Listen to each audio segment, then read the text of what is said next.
Yeah hi, మీ పేరు? నా పేరు శుభ సత్యశ్రీ. శుభ సత్యశ్రీ. సో ఎలా ఉంది ఫ్యాకల్టీ కావచ్చు, మీ స్టడీ అంతా? అంతా చాలా బాగుంది. ఫ్యాకల్టీ అయితే ఎక్సలెంట్ అనే చెప్తాను నేనైతే. బికాస్ గుడివాడలో బెస్ట్ కాలేజ్ అయితే ఆదిత్యనే. ఓకే ఆదిత్య వచ్చి చాలా మంచి పని చేసింది. మా పేరెంట్స్ కూడా చాలా ప్రౌడ్ గా ఫీల్ అవుతున్నారు. ఓకే, సో పేరెంట్స్ అన్నారు కాబట్టి అమ్మగారితో మాట్లాడేయాలి. మీకు ఎలా అనిపిస్తుంది అమ్మ పాప వెరీ హ్యాపీ. యాక్చువల్ గా అయితే తన డిగ్రీలో జాయిన్ అయ్యేటప్పుడు చాలా ఫీల్ అయ్యాం. బెస్ట్ కాలేజెస్ లేవు గుడివాడలో మాక్సిమం. అంటే డిగ్రీ అనగానే అవసరమా అని కూడా అంటూ ఉంటారు. డిగ్రీ ఏంటి డిగ్రీలో జాయిన్ చేశారు అనేవాళ్ళు. స్కూల్స్ అంటే బెస్ట్ ఉన్నాయి కానీ గుడివాడలో కాలేజెస్ లేవు. లేక సరే ఏదో ఒకటి అని చెప్పి లాంగ్ డిస్టెన్స్ పంపించలేక ఇక్కడ జాయిన్ చేసాం. బై లక్ ఆదిత్య వచ్చింది. Very happy. లాంగ్ డిస్టెన్స్ పంపించలేక ఇక్కడ జాయిన్ చేసామన్నారు. ఇప్పుడు హ్యాపీ అమ్మా?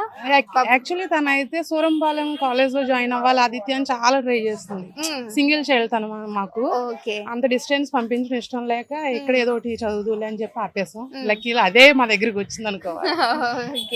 సో అంత హ్యాపీ అమ్మా? Very happy. జాబ్ రావడం very happy. Okay, thank you. I have to thank my principal sir, Ravindra Babu sir. చాలా గైడ్ చేశారు మమ్మల్ని. ప్రతి డ్రైవ్ కి వెళ్లే ముందు రోజు పిలిచి క్వశ్చన్స్ అడిగేవాళ్ళు. వాళ్ళు ఏం క్వశ్చన్స్ అడుగుతారో చెప్పేవాళ్ళు. అండ్ ఆల్సో మాకు చాలా ట్రైన్ చేసేవాళ్ళు, చాలా మోటివేట్ చేసేవాళ్ళు. సార్ వల్ల ఇక్కడ వరకు వచ్చాము. ఇంటర్వ్యూలో కావచ్చు, అక్కడ ఎటా అటెండ్ అవ్వాలి అన్ని మీకు బాగా చెప్పేవాళ్ళు. Okay, because of only Aditya. Thank you Aditya.